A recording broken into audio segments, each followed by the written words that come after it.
Well, it is here, exactly as we've anticipated for quite a while. I have some updates for you in this video. Let's jump right into it. But if you're new here, or if you haven't done so yet, make sure to hit that subscribe button right down below the video so I can keep you updated each and every day with all of these details, as information is changing very, very rapidly right now. I'm watching everything closely, and I break it all down in these short videos so that you can get the latest details hot off the wire as it is being released each and every day. So again, thanks so much for joining me. Make sure to subscribe down below so you don't miss any of these updates going forward, and let's jump right into it. Alright, so first off, I want to quickly buzz through a few of the reports that I saw come out today, but yet again, I'm not going to spend much time on this simply because we've seen reports like this time after time. Now today alone, I saw two brand new reports that were just released showing how the low income and the fixed income are significantly worse off than what they were just 2 years ago. Yeah, exactly. We've been talking about this for several weeks now, actually several months. We've been seeing these reports come out time and time again, so I don't want to go into all the details because I think simply all of us here know this, and we've seen so many reports. But my point is, again, today alone, two more reports I just saw come out alone talking about the low income and the fixed income. I guess if there's so many people out there that understand the low income and fixed income are struggling so badly right now, I guess I'm still really confused why we haven't done something about it. I don't know. Again, I'm just still very confused by this whole concept. But again, that's just what I saw out there circling around. Next, there's a little bit of talk about the president's agenda, what we were previously calling the Build Back Better agenda or the stimulus package. It's not being called either of those anymore, technically, but rather it is being called the president's agenda, and the legislation is what they're generically calling this now. But anyway, this is essentially the Build Back Better agenda, all of the provisions he had within it, the nearly $2 trillion package. Well, it's kind of interesting because a little bit of talk has been coming up about this once again as the president pressures Congress and pushes on them to get this agenda done. Well, first off, in the State of the Union address, he actually did talk about how over the course of the next few months here, between now and the end of the year, he's going to reduce the deficit by $1 trillion. Well, at the same time, a lot of people are starting to scratch their heads right now thinking, how? I don't really get how you're going to do that. When he's pushing for an additional $2 trillion of spending with this Build Back Better, or the legislation, we're just going to call it, they're kind of scratching their heads thinking, how are we going to achieve $1 trillion of deficit reduction this year by the end of the year when we're trying to spend another $2 trillion? So, kind of interesting how this whole situation is playing out, but yet again, Congress is being pushed on by the president and the administration to once again pass this $2 trillion worth of spending, even though it is the exact same thing as that Build Back Better agenda and the stimulus package that we've been talking about. But again, they're kind of just recalling it the legislation as of right now. Now, one more point that I also saw coming out there as well, and I just want to briefly talk about this one. Now, again, I'm going to be honest with you. I'm not an expert on this topic, but I'm going to throw it out there because I did see some information coming out about this today, and I thought it was very interesting.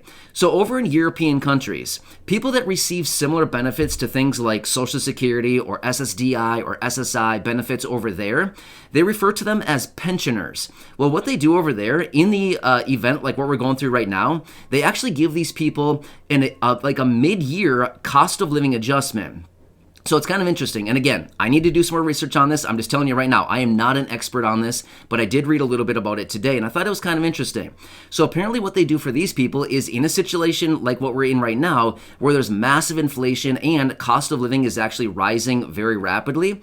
Apparently what they do over there is mid-year, they'll give these people an adjustment to their cost of living. Again, we've been talking about this a little bit lately in a few videos over the last couple days and last couple weeks here, where possibly we were talking about, hey, maybe they'll come out and give like this extra boosted benefit, as what's the information that's circling around right now. People right here in the United States that receive these fixed income benefits, maybe they'll come out and propose something like what they did about a year ago to send out an emergency raise or an emergency boost to benefits going forward because of this massive inflation. Well, apparently they actually already do this over in some European countries for what they call pensioners, right? The same people that would receive something like the same benefits here, Social Security, SSDI, SSI. So anyway, maybe lawmakers here in the US will take some moves out of the European playbook and do something like that for people here in this country. And again, I'll have to do some more research on that and dig into it a little bit more, but I thought it was very interesting how that is something that actually does occur in other countries. Anyway, maybe the US and maybe the lawmakers here will actually take a few notes out of what the Europeans do. So anyway, just a quick side note. Also, let's quickly talk about something else going on right now, right here. So, if you've been watching the videos for about a week now, or a couple weeks actually, I've been talking for a while now. Energy prices are going higher. I've been saying this, I've been pounding the table on this, saying, watch out, energy prices are going significantly higher. Well, sure enough, we continue to see energy prices tick higher on a very rapid pace here. Well, get this, just over this weekend alone, prices have gone up by about 10 to 15 cents just in the last couple days here.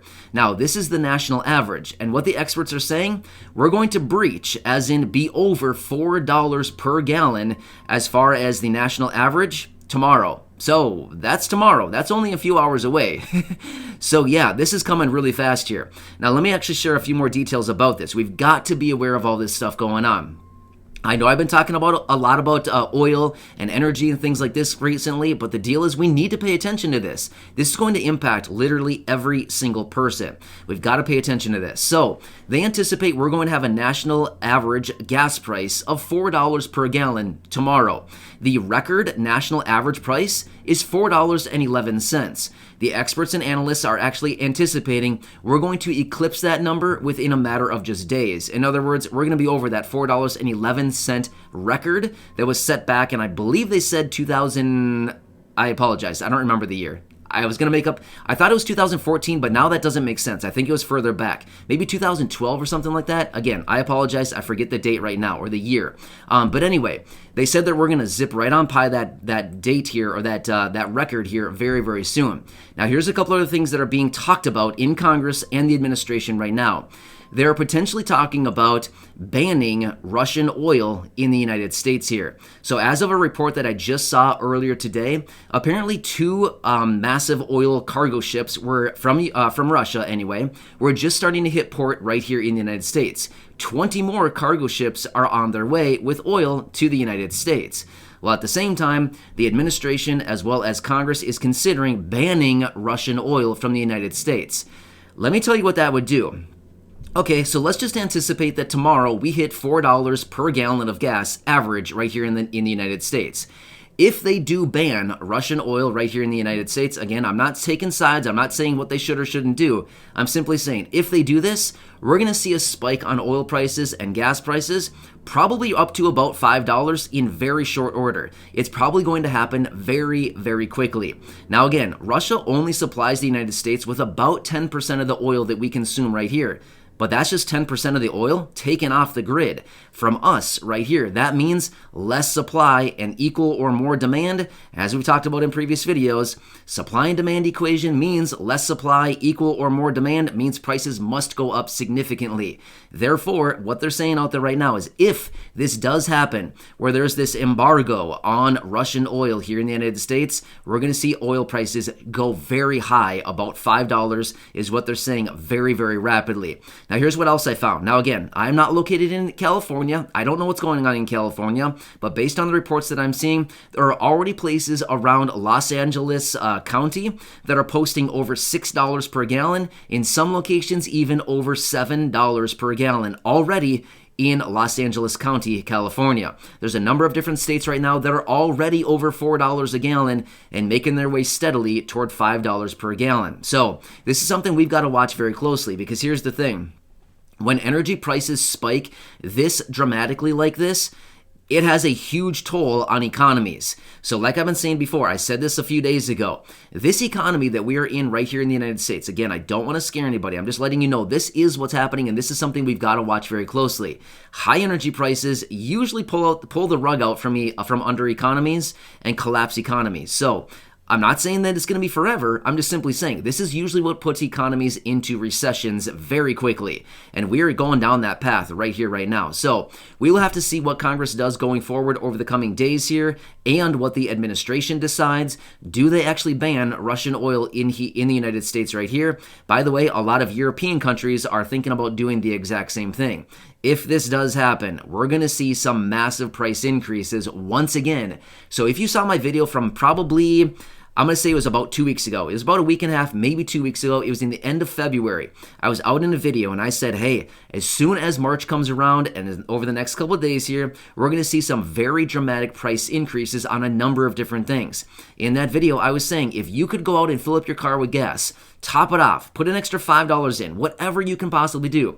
Buy some extra food, buy some extra groceries, whatever you need, get it then. Well, just in this little bit of time that we've seen over the last week, week and a half, maybe 2 weeks since I had that video, prices have gone up substantially. In fact, when I recorded that video, the national average of 1 gallon of gas was $3.49.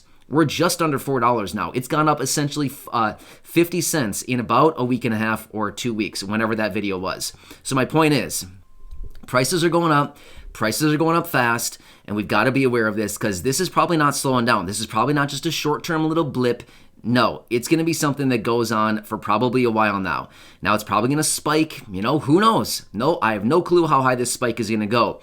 But according to what the analysts, the experts, and big banks like JP Morgan, by the way, JP Morgan is one of the biggest banks here in the United States. They've already said that oil will likely reach $185 per barrel right here in the United States. By the way, that's going to translate into probably $5, $6, $7, possibly even $10 per gallon gas in some locations around the country. And as I've mentioned previously in other videos, this is all going to translate into the products, the goods, the things that we buy on our store shelves. It all needs to be picked up somewhere because it costs more to haul that freight across the country, all around the cities, the towns, everything like this. It costs more. Therefore, they got to pass that price on to the consumer, which just so happens to be us, the people out shopping at the stores buying the things. So anyway, that's what they're talking about right now.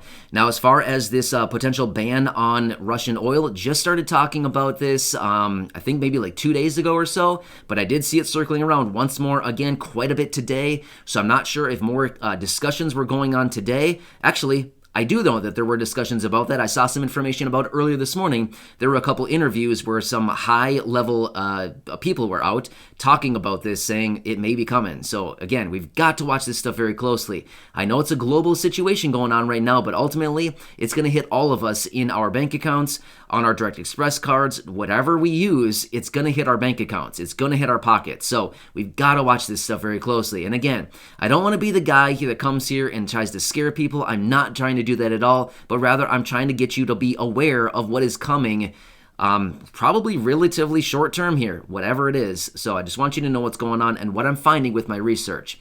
Anyway, there's a lot going on out there, and again, this is going to be another very busy week here for Congress as they get back in session here and as they continue to work on whatever they do this week. Who knows what they do?